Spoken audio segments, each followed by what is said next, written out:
and the backdrop is not very great. Fire. I want to make it look like there's flames coming off the top of my head. So I want to steal the flames out of this photo and make it look good on top of another photo. Just a few other ones. I don't know, if I want to select something like this with its overly intricate thing around it and you have to see through certain parts, how do you select it so you can pop it somewhere else? Anyways, I give you some idea of some of the tasks we might need to accomplish. We'll also do simpler stuff, which will be just, I have a logo, I need to have a transparent background around it. It doesn't have to be overly advanced, but here's just a range of pictures that we might use. Like here, I want to put a new sky in there and keep all the smoke and be able to see through it to the new background. Okay? So just so that gives you an idea of some of the things that we might want to try to accomplish, and then we got to figure out how to do it. But we're going to start off more basic, because I find oftentimes people look for something advanced when they really need something overly simple. So let's take a look.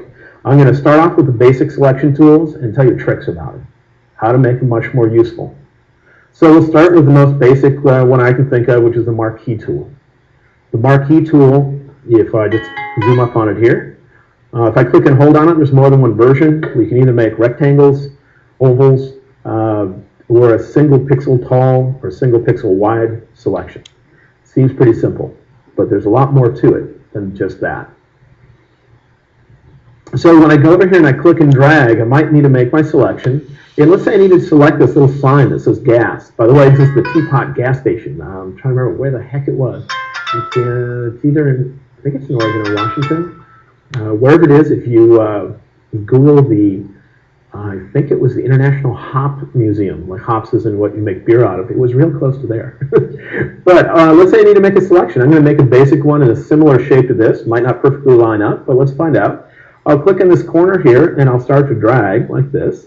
And you can make your rectangle. But what if wherever you initially clicked was not exactly where you wanted to? You were off a little bit. This is especially common if you're using the elliptical marquee. With that tool, watch, if I click right on the corner of this sign and start to drag, look at what it becomes. It's nowhere near my selection when I'm done. See how far away the selection is from where I originally clicked? I originally clicked in the upper left of that sign. Well, right now, Photoshop is actually thinking about a rectangle, as if this circle or oval is inside of a rectangular shape, and I clicked where the upper left corner would be. And that's also where my mouse is right now, the lower right corner. So that means in order to select something like this globe, I'd have to act as if it was a rectangle. So if I put this in a rectangular box, think about where the corner would be. Well, if you come out this way and up here, it'd be right about there, wouldn't it? So if I click there and start to drag, the problem is, what if I'm off a little bit and it wasn't the exact right spot? Well, don't let go of the mouse button. Don't let go. So you're still making your selection, and try this. Hit the space bar. For the time you have the space bar held down, you can move the selection around your screen. And I still have the mouse button down. I've never let go. Let go of the space bar and you're still making your selection.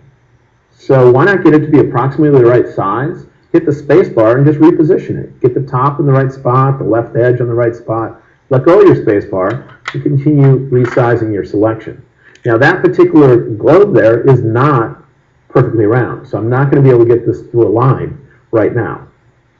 But you get the idea that if you didn't get the corner quite right, you could hit the space bar and move it around. Ben? Yes? Zilla, Washington? Zilla? That sounds right. Zilla. Yeah. Zilla. Did you know that off the top of your head, or did you Google it? Yeah, I knew you.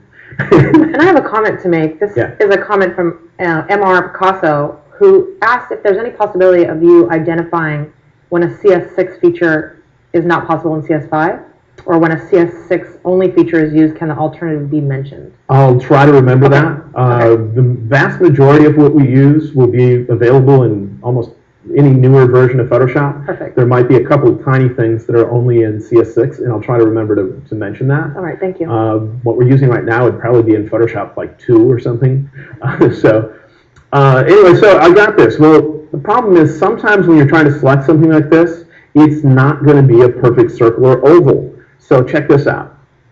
Once you've made your selection, you can go to the Select menu, and under the Select menu,